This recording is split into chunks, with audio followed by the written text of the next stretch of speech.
সবাই ভালো আছেন আশা করি। আমাদের আজকের রেসিপি হচ্ছে সিম, রসুন আর টমেটো দিয়ে সিমের পাতুরি করছি। নতুন সবজি, তাই এটা বানিয়ে দেখছি, আপনারাও বানিয়ে দেখবেন, খুব ভালো লাগবে। আর লাইক করবেন, কমেন্ট বক্সে লাইক। গ্যাসটা জ্বাললাম, তেলটা দিয়ে দিলাম, সাদা তেল দিতে হয়। তেল দিলাম, তেলটা গরম হয়ে গেছে, রসুনটা দিয়ে দিলাম। পরিমাণ মতন দেবেন, যেরকম সবজি সেই অনুযায়ী রসুনটা দেবেন। বড় হয়ে গেছে, টমেটো দিলাম, কাঁচা লঙ্কা দিলাম, নুন দিয়ে দিচ্ছি টমেটোটা একটু কষে যাওয়ার জন্য।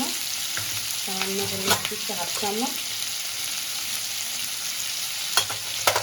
সামান্য লঙ্কা দিয়ে দিচ্ছি।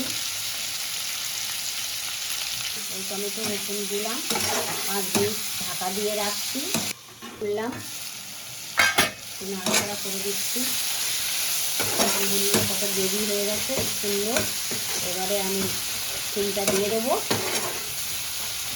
দিয়ে দিলাম, নাড়াচাড়া করে টাকা দিয়ে দেবো।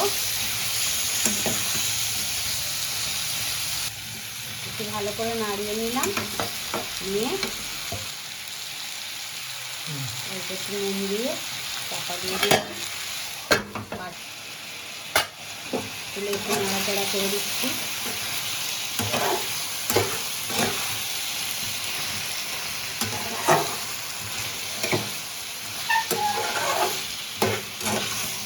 দিয়ে আনলাম 2 মিনিট, নাড়াচাড়া করে দিলাম। 5 মিনিট পরে,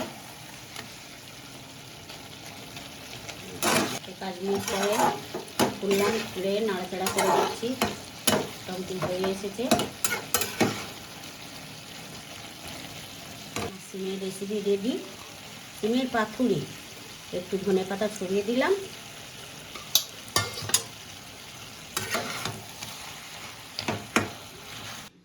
বন্ধুরা, সিমের রেসিপি রেডি হয়ে গেছে।